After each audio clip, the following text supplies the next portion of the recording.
Hey everyone, this is Rob B with Rob D, and you are listening to the Property Podcast. It's episode 161, and this week we're looking at how do we get so much done, but more importantly, how can you do it too?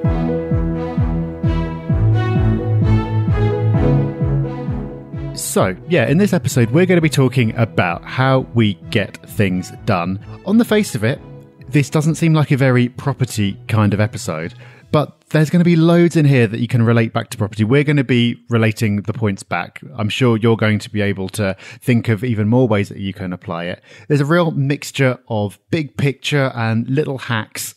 I think this is going to be a good one, Rob. I think this is going to be a really good one. I'm going to be bold, but I'm going to say that this could be a top 10 must-listen to property podcast. I know what's coming up. I know what we're going to talk about. And I know a lot of people ask this question. How do we get so much done? So we're going to reveal that. You'll be happy to know it's not magic and it's not any spells. It is just little tips, tricks, hacks that you can do and take advantage of. So it should be a really valuable lesson. But before that, Rob, as the title suggests, we've been getting a lot done. Yeah, appropriately enough. There has been a lot going on this week. One of the things that's been keeping me busy is putting the finishing touches to the magazine. Issue 5 of the magazine is going to be hitting doormats pretty soon. I think it's our best yet. I always think that each one is our best yet, but I think that's because it actually is. We're really hitting our stride with it, and we're taking on board all the feedback that we ask for after each issue, making it really, really valuable. So it's always a really hectic time of the quarter, trying to get those final things in place and get it off to the printer. But yeah, very much looking forward to seeing how that looks. I'm really excited. I love it when the magazine arrives. I'm very lucky because it comes to the RMP office first, so I get first view, which is probably unfair because I don't do as much as you on the magazine, Rob. But I still get that privilege, which is really nice when I get to flick through the first few pages, and I always send a little video or a little few photos when it arrives. But also, you've probably heard that from yesterday's little mini preview podcast that we're off to the Property Investor Show. I'm going to say too much more on that today, other than we're really excited. This goes out on the Thursday, and tomorrow, the Friday, we're at the Property Investor Show. So if you are there, really looking forward to seeing you. As I say, listen to the preview yesterday if you want to find out more. But we are very, very excited and mildly nervous. To underplay it, yes. But I've heard from a lot of people who said that they're going to be seeing us there. So yeah, it should be a really great event. Also, on the same theme, we had meetups happen last week. We were both not there. It's the first time in months that neither of us has made it to a meetup because we're both away. But more on that next week because of the way we record it. We haven't yet had the reports in from how they went around the country. But I'm sure a great time was had, and we'll talk more about that next week.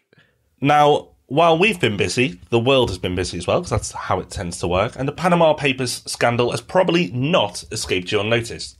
But the great news is, Rob, we've managed to find a story that's property related and, even better, backs up one of your points. Yeah, that's the main thing. But the Panama Papers story itself has kind of surprised me because I don't see quite why everyone's so surprised about it. It all seemed fairly obvious that this was happening. But there's a story, as you say, from The Independent, which has got a housing angle on it. The headline is a very independent headline. The Panama Papers expose how the global elite ruined the housing market and stopped you from buying a home. So if you don't have a home yet, don't worry. It's the global elite's fault. So there you go. It's an emotive headline, but it does back up a point that I was making at the start of the year. I mean, whether the money is dirty or not, whether it should be how it got into these companies or whatever, it doesn't really matter. The point is that there is massive global demand for prime UK property. I think this is just an example of this. And I think the headline is like £170 billion worth is held by overseas investors. Huge demand. So the political point is that messing around with stamp duty, changing tax reliefs for landlords, possibly isn't going to make that much difference when so much is being held by overseas investors. But the more optimistic, bigger picture point, I think, is related to demand, because we've got domestic demand from a growing population, plus this massive global demand because UK property is seen as a safe asset. So for me, even though, in fact, talking about the magazine, my article in there is actually about the dip that could well be coming up. But I think it's a really important point to take this long-term view and say, okay, the dip is coming up, but this is just another reason why you've got to be quite optimistic about UK property as an asset class.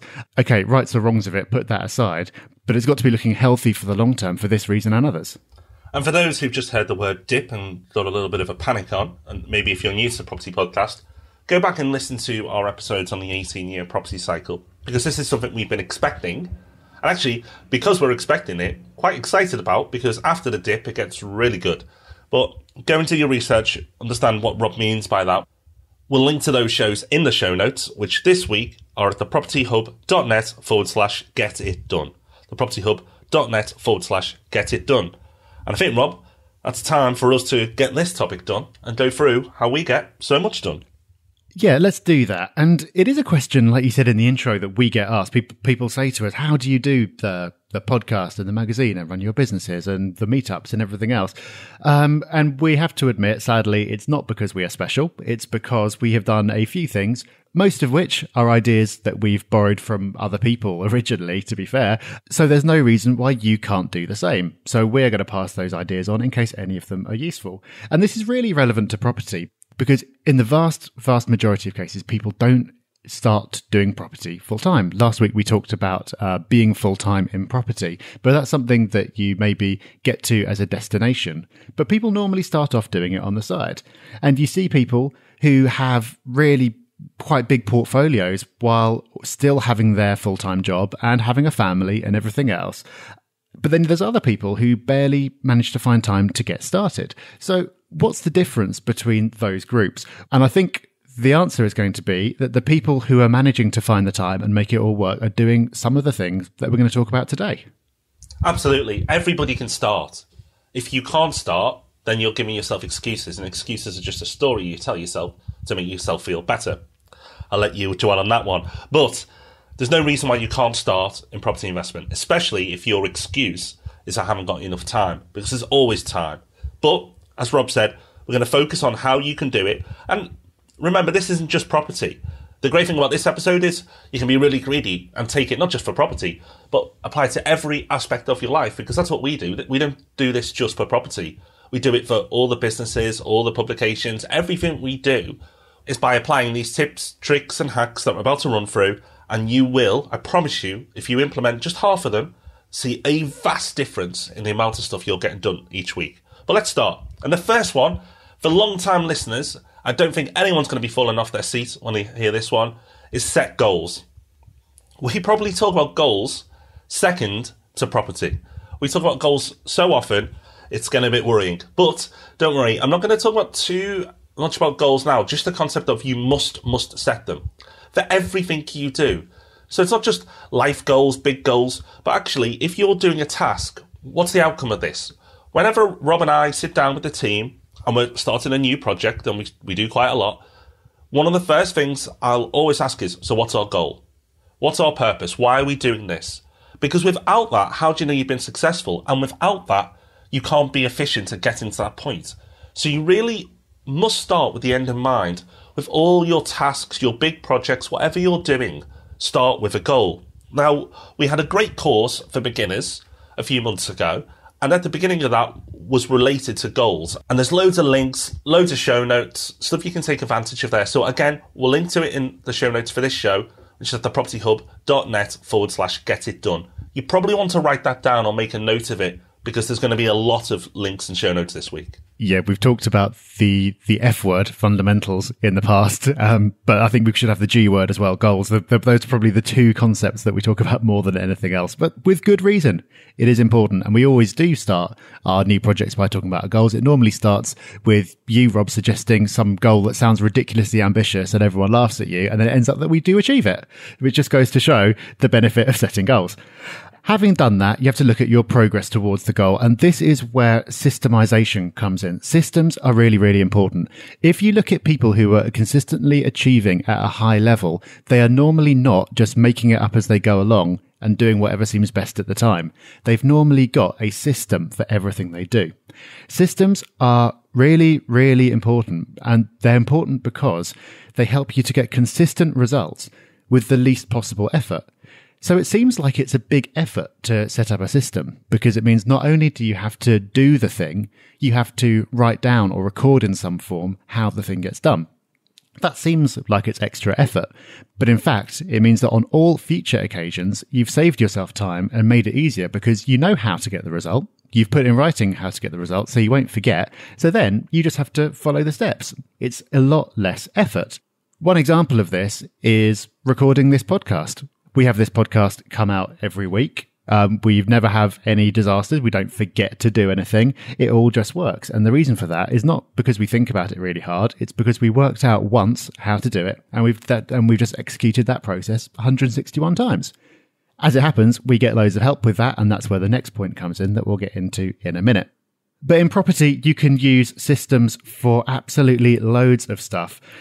For research, you can use it. Rob and RMP have their Big 50. You can use it for your marketing. You can use it for your pre-tenancy admin. You could do it for so many things, and it just makes your life infinitely easier if you have a system. It doesn't have to be fancy. It doesn't even have to be using technology if you don't want to. It can just be pen and paper, but having systems is critical, I would say, to getting more done than you otherwise could. I'm so passionate about all these points, actually. I was looking through before we started, and yes, absolutely, this is a must. This is a must. And point one, absolutely. Point two, just as much. Systems are huge. The amount of energy you can spend on trying to start a task basically from you each time, even if you're repeating it, is huge. Like Rob said, the podcast, we have a clear system. We follow a checklist. We complete the checklist, and it just means we don't have to think. But we do that with everything. All our meetings are checklist driven. Okay, the agenda starts this way. We're going to talk about this. We're going to review that. We're going to talk about what's coming up. And every week it's the same. We don't go off into the weeds too often. I'll try and take us there occasionally. But luckily the checklist brings us back. And we can then move on and then achieve what we want from that meeting. And if we don't have a checklist, I'll revert back to point one and at the beginning of the meeting saying, well, what's the goal for this meeting? What's the purpose of it? So by doing point one and point two, you'll become a lot more efficient. We could probably do a whole episode, and maybe we will, on systems alone. Just another little hack for you. I do a weekly review session, a personal review. I know Rob does similar stuff as well. I just have Zapier send me the reminder to fill out the Google form each week, and it sends it me once, because I know what I'm like, and I then send myself a reminder half an hour later, but it means it gets done. If I just had to remember each week, I must do that review, it probably would only happen 1 in 10 weeks, but because of the reminders, it happens every week. Okay, so that's systems. Loads of benefits to systems. You could use them for when you're doing things on your own, and you can get way better results with way less effort, as we've covered. But this real superpower to systems is that they allow you to do an effective job of the next point, which again is a massively important one, and that is delegating. Delegating is absolutely huge, but it does rely on giving people the right instructions. And that's where these 2 points, I think, Rob, really go together. Absolutely. And delegation is huge. Having a team in place to implement the tasks that you do well, time after time, is incredible. It's a game changer. I remember the first hire I ever made years ago. It was a virtual assistant, and she just took a few jobs off me, and I couldn't believe the difference it made to my week. And then I did a little bit more, and then before you know it, working with Rob, and we've grown a huge team, and we get loads done, and that is because we've learned how powerful delegation is. Now, you may be going, well, I can't hire 10 plus people to start working for me tomorrow. That's not realistic, and it isn't. But you could work with an assistant, and that's where you need to shift your mindset. You probably think, I can't work with an assistant. That sounds like $2,000. But what happens if you just hire them for 2 hours a week, 3 hours a week? Then move it up when you start seeing results of 5 hours a week. It will make a difference. A word of warning, though, it only works if you, one, have the systems for them to be followed. So you can't just expect them to do a great job with no leadership, no idea of what they should be doing and what a good job looks like. And two, even if you have that, if you hire the wrong person, it can actually seem like more work than it would be if you did it yourself. So 2 key points. One, have the systems, which we talked about, and the processes for them to do a good job. And then 2, make sure you hire well. So they can do all manner of things. And as I've said, they make a big difference. But specifically, they can help you with property and your property portfolio. They can. And I know investors who are doing this to a really big extent, but some, like you said, Rob, if you just hire someone for a couple of hours a week to do some of this stuff, it can make a really big difference. So, for example, setting up viewings can be a real pain, having to call an agent, have them call you back. By the time they call you back, you're at a meeting, you call them, they've gone out on a viewing. It takes you forever just to manage to get a day of viewings to put together. So why not get someone else to do it for you? Why not just kind of find the properties you want to view, give the right move links over to your assistant and get them to book them in? Easy. You could even do it for attending viewings. We've talked about delegation, we've talked about systems. Why not get someone to go and view properties on your behalf with a checklist to make sure that they capture all the information that's important to you and take some pictures? You could delegate your online research. So before you even get to the point of booking in the viewing, you could get them to help you decide what to view or even to investigate a whole new area that you might want to invest in. Again, you need to have the process for them to follow. But if you've worked out a process that works for you and you've got it written down and you've got step-by-step instructions, there's no rule that says it has to be you that does it every time in future. Or, as we've also alluded to, you could just get a general virtual assistant to take those little bits and bobs off your plate, the little annoying tasks that you end up doing because they do need to get done. And so because they need to get done, they end up getting prioritized above the things that will really make a difference to you. Just get rid of them all. This isn't just stuff that we're making up or saying is hypothetical. We know people who are doing all these things. And every single one of them who I've spoken to has talked about what a big difference it's made to them. And it's about knowing how to delegate. It's about setting up systems. But most of all, it's about mindset. It's about making that leap and realizing it doesn't have to be you that does all these things. And that, I think, is the most powerful step of all. And also realizing that you're probably not the best at doing all these things, because most people are control freaks. They think, well, if I don't do it, the job won't be done right. That's not true. Not only is it not true, it actually could be costing you, because there are people out there who are better than you at certain things, and you're better than them at certain things. But focus on what you're good at and outsource at what you're not. And then back it up all with technology. Now, we talk a lot about technology, and there's going to be some familiar names pop out here, but that's because they are so effective and we use them for everything we do. The following tools we're about to mention pretty much run every project, every business that we're involved in. And it's going to be no shock that we start with Trello, Rob. Yeah, I won't labour the point on any of these because we have talked about them before. All the links will be in the show notes at thepropertyhub.net/getitdone. But technology now, yeah, I can't imagine living without these tools that we use. It baffles me when I come across people who don't use them and sort of do it a more manual way, because it's just creating so much extra work for yourself. Trello is task management software. It isn't the only one. It's the one that works for us. But this is huge. We use it for actually writing down the step-by-step systems. We have a checklist of what we want to do. We use it for delegating tasks because you can assign tasks to different people. We use it for absolutely everything. You need to be using something to manage your tasks, whether it's Trello or something else. Also, Slack, which is an instant messaging software. We use that internally in our businesses instead of email because I think it's fair to say that we all get enough email. It's quite laborious. It's annoying. If you've got multiple email chains with loads of people CC'd in, it gets messy really quickly. Slack takes all that away. It's almost impossible to describe Slack and make it sound as good as it actually is. So instead, we'll just link to it and we'll suggest that you go away and play with it, because you really have to use it to get an idea of what a game changer it really could be. Also, we've got a course called The Paperless Property System that we will link to in the show notes as well. In that, we talk a lot about Evernote. There's also Google Drive, which works really well. And this is another little thing that you can do that just makes things so much easier than if you've got everything on paper. Instead, when you get a bit of paper, just scan it into one of these bits of software. And when I say scan it in, it can be as simple as just taking a photo.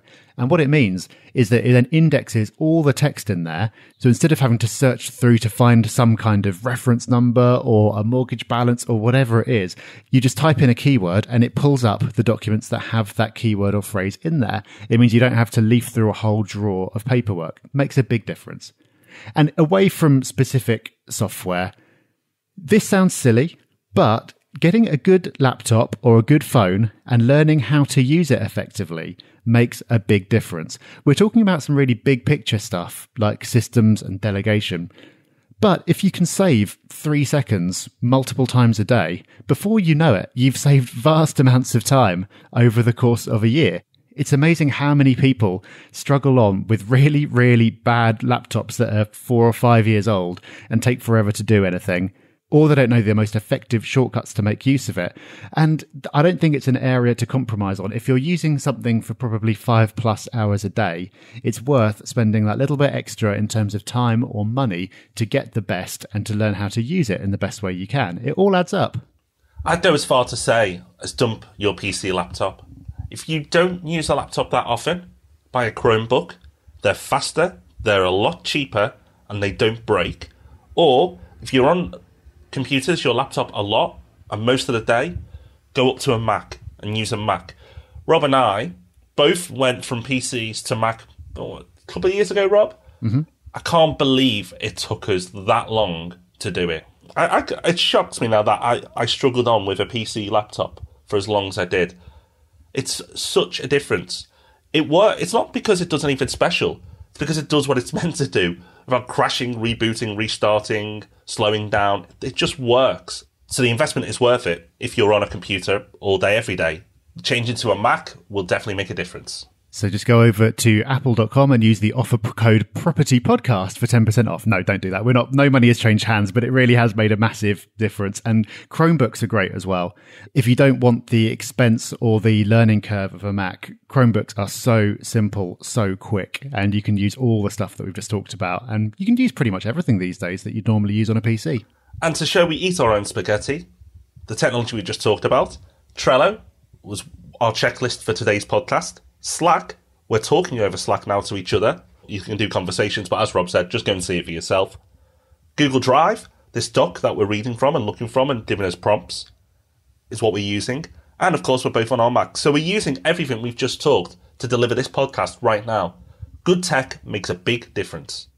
A final point on tech is you can use technology to get you in the zone. Being in the zone where everything just flows and you get stuff done is a fantastic feeling. Technology can help you get there.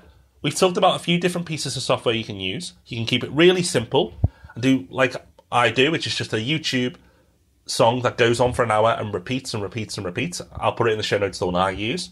No words. Just get used to it that when this comes on, you work, and it'll soon readjust your mindset that every time you hear that piece of music, you should be working. Really works. Or you can use paid pieces of software, Rob, which I know you do. Yep, there's something called brain.fm, which we've had as a resource of the week in the past. I use that. It accomplishes a very similar thing.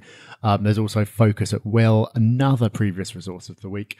Loads of different ways of accomplishing it, but the principle is exactly the same. It's just kind of training your brain and going, okay, work time now, let's do this. And it sounds a bit bonkers if you've never done it before, but it does make a big difference. Now, all this helps you get productive and helps you start to get things done. But there will always be distractions. There will always be people or projects or tasks that can grab your attention that shouldn't be. And that's really, really important to stay disciplined and make sure that doesn't happen. Yeah, this is one of the shorter points that we're going to make in this episode, but it's, for some people, going to be the most important. And that is, don't confuse other people's priorities for your own, and don't confuse urgent for important. So however well you do all the other things that we're talking about, it all counts for nothing if you just let other people's demands supersede your own. So that means if every time an email comes in, you react to it and you do whatever that email requires you to do, then no amount of systems or delegation or technology or anything else will help you. Same goes especially for phone calls. Whenever any of these things happen, normally when someone's phoning or emailing, it's normally because they need you to do something.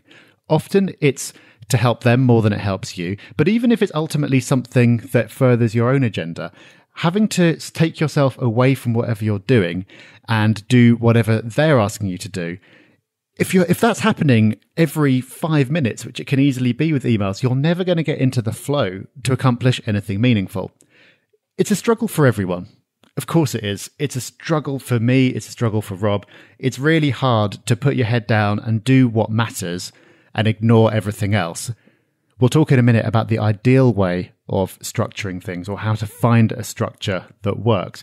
But there are some people who are constantly reacting, always reacting to other people's demands, reacting to their phone beeping, reacting to something. And it can be a real problem and it can kill your productivity. I think that's really important. The same goes for confusing short-term and long-term priorities, urgent and important. If you spend all your time firefighting instead of working on things that really push things forward, you'll get through each day. You'll sort out every problem. You'll fend off disaster. But that's all you'll be doing. You'll just be getting through each day. You won't be doing the things, the long-term stuff, the goal-driven stuff that makes a real difference. I think that this is a really important point, and it is a struggle because it goes against everything you're kind of designed to do as a human. From an evolutionary point of view, what you're meant to be doing is reacting to the world around you and staying alive for now. Actually, long-term planning is something that is relatively recent in terms of evolution, going a bit deep now. But the point is, all your instincts are going to be telling you, like, oh, the phone's ringing, I should do something about this. Or, oh, this is happening all around me, I need to go and sort this out. But it's the long-term stuff that makes the real difference. It's not easy, but it's such an important point. And if you recognize in yourself any of the things I've talked about, I think that's something to really work on in the same way that we're all still working on it to some extent. I like that, Rob. It was deep, but really good. And it doesn't stop. You can do more. Energy. It's absolutely key. If you can do all these things we just talked about, but if you're dead on your feet all the time and you're feeling sleepy when you're trying to execute these tasks, it's not going to work for you. Most people have cycles of energy. There are different theories on when you have energy. I've heard there's four hourly cycles. There's all different bits and pieces of information out there.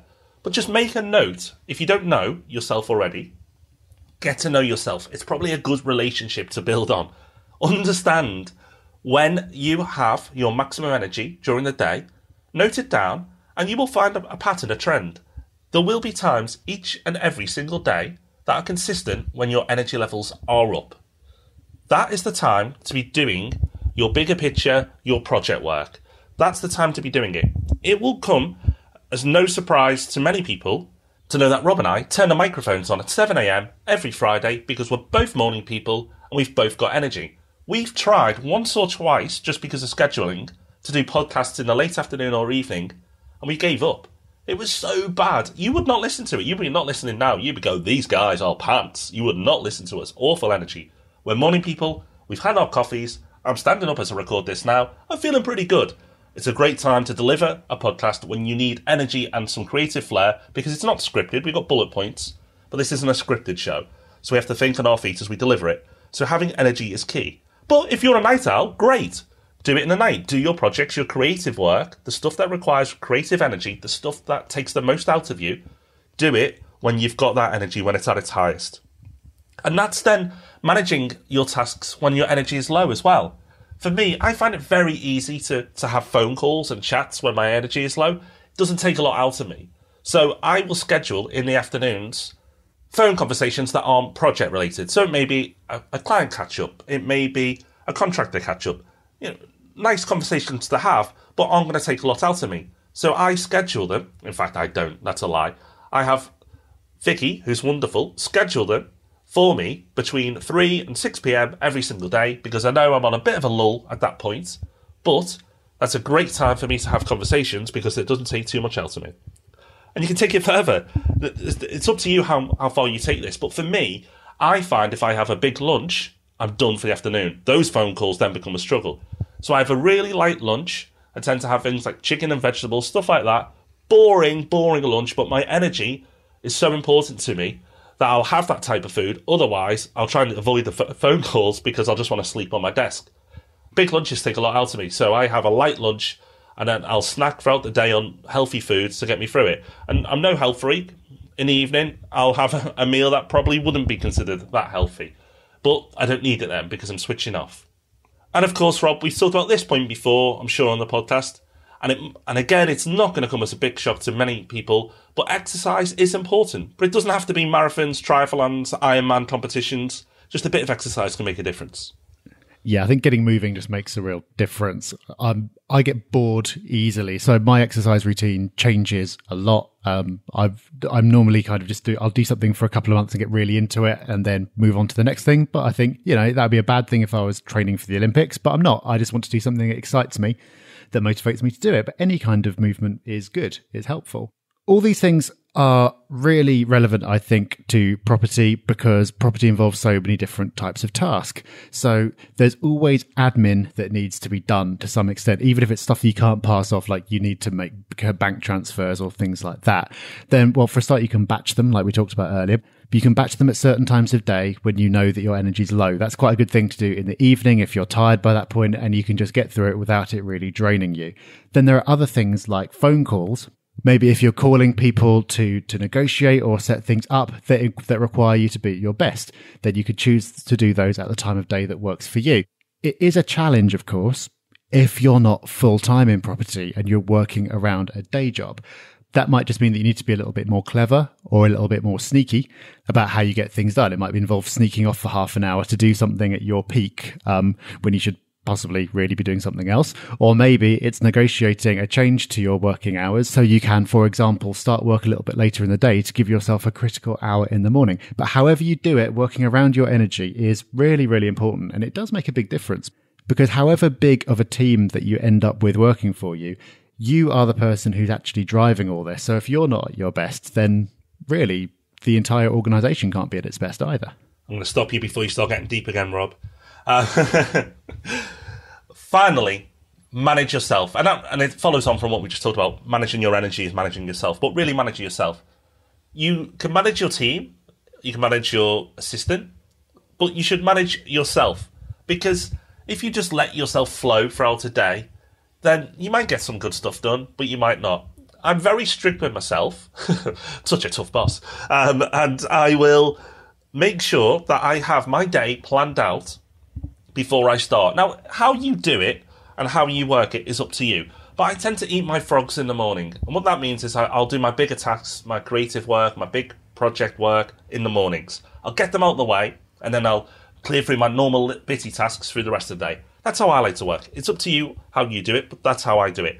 I schedule in my calendar every day what I'm doing, including working on tasks. So between 12 and 1, I'm going to work on X. And whatever X is, at 12, I'll stop and move on to that. And I'll have little breaks in between it, so it's not blocked all day, because that's impossible to work solid all day, every day.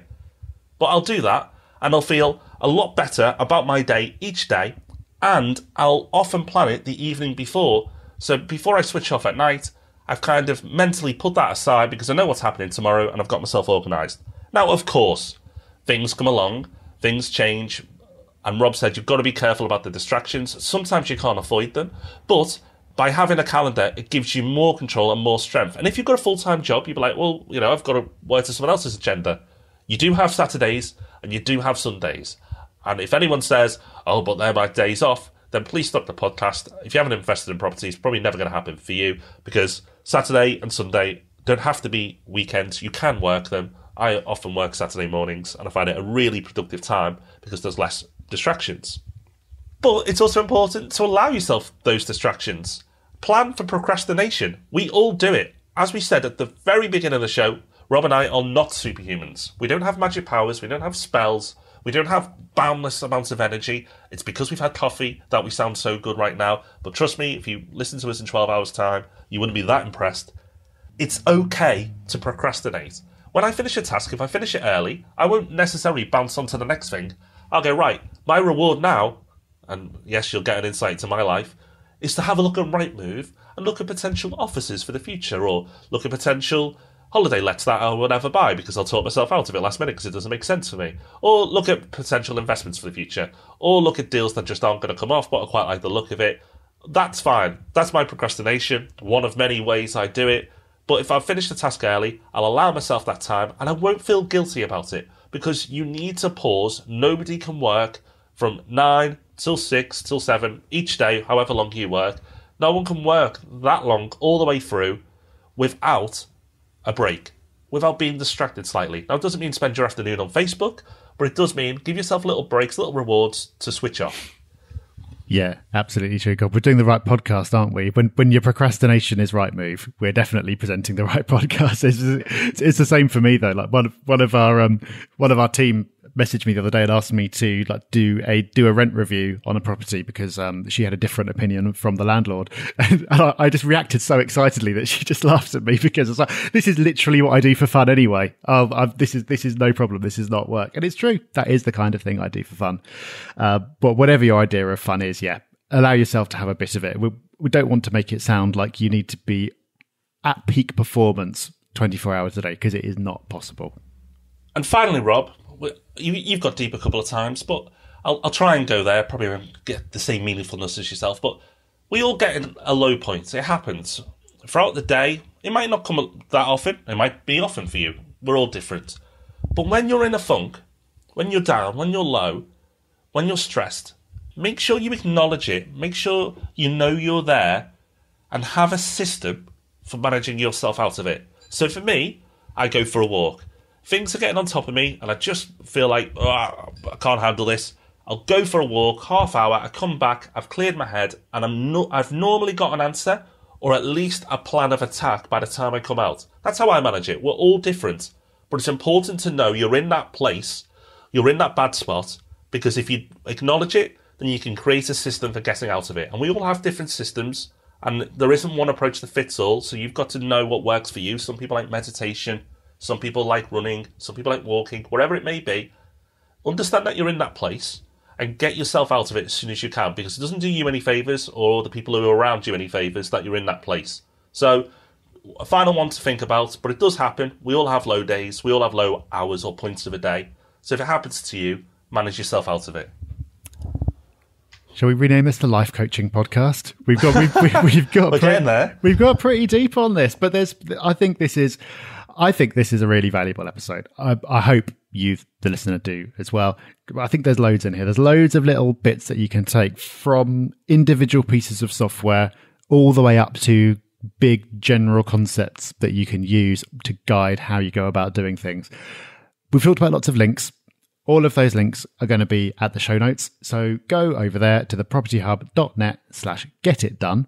And that's where you'll find everything that we've talked about. And do let us know what you think. If you've got any tips of your own, if you want to let us know what you found useful and what you plan on implementing, we'd love for you to let us know. There's a link to the Property Hub forum in the show notes as well. It'd be great to hear from you there. Right, coming up, we've got our resource of the week. We've also going to let you know what we're talking about next week, which I think will be very popular. But before we do, we have to give thanks to this wonderful individual who's left us a 5-star review, Rob. And this week it's Will. And Will simply says, I'm looking for my first property and I want it to be a good investment rather than just a home. This is a great podcast, really easy to listen to, and reveals all the topics areas that I need to understand to be able to research further. 5 stars. Well, thank you, Will. Really appreciate your review. And if you'd like to leave us a review, we certainly would appreciate it. Go to iTunes. It's not too difficult. It's not that easy. But what it will be is well received and read out in a future show. Yeah, don't procrastinate. Get that one done. Do it when your energy's highest. Get your team to do it. Make a Trello task to do it. However you need to make it happen, please leave us a review. We really enjoy it, and you get to hear yourself on the show. What could be better? Okay, time for our resource of the week. As ever, the only way we wrap the show. And this week, the resource is Invoco Telecom. This is invoco.net. The link, again, will be in the show notes. And this is another little software tool. We've talked in the past about using Skype numbers. So instead of using your mobile for everything, or a landline if you're really old school, you could use a Skype number, and you can use that number to get local numbers anywhere in the world. An alternative to that, which I actually started using this week, is Invoco. It does the same kind of thing. Effectively what it does is it just makes it really easy for you to get a phone number, and that phone number can be anywhere in the UK.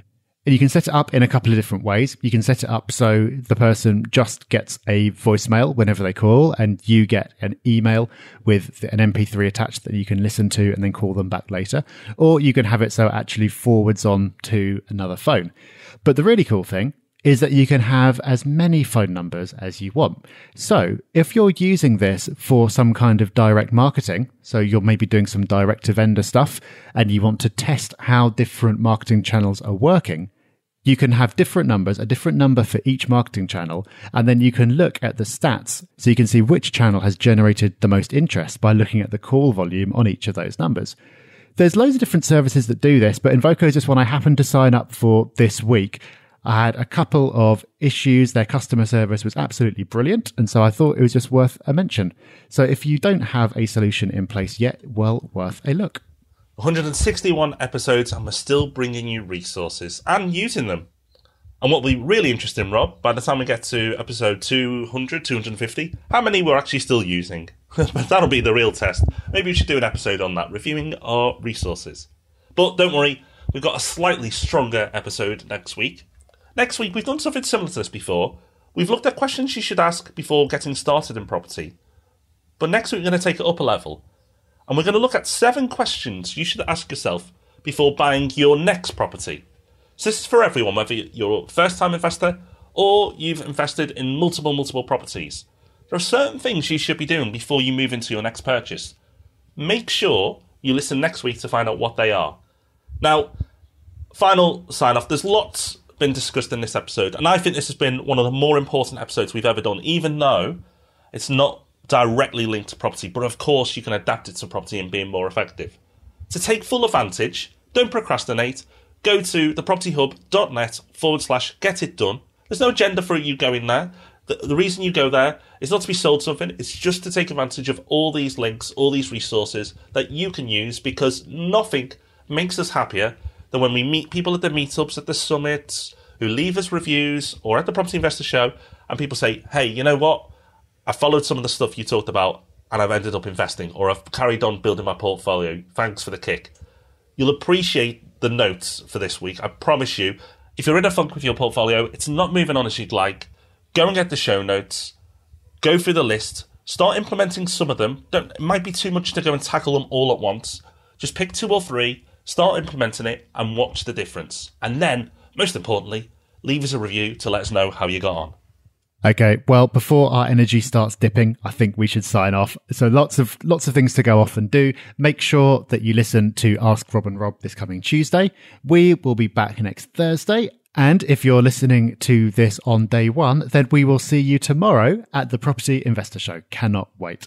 Thank you so much for listening, and we'll see you somewhere or another very soon. Bye-bye. Bye-bye. Thanks for listening to The Property Podcast. For show notes, all our past episodes, and to leave a review, go to thepropertyhub.net/podcast.